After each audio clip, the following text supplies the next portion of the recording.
जाए एकता दुनिया रे नुआनु है तो नुआ संसार तोते अभिनंदन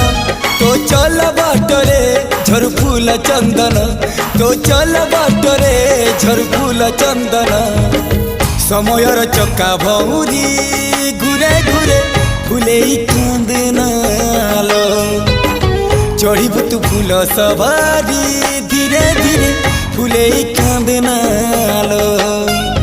बाहागर सुख परा विधाता देइछि तोते विरह वेदना सबु सहिबाकु हवा मते।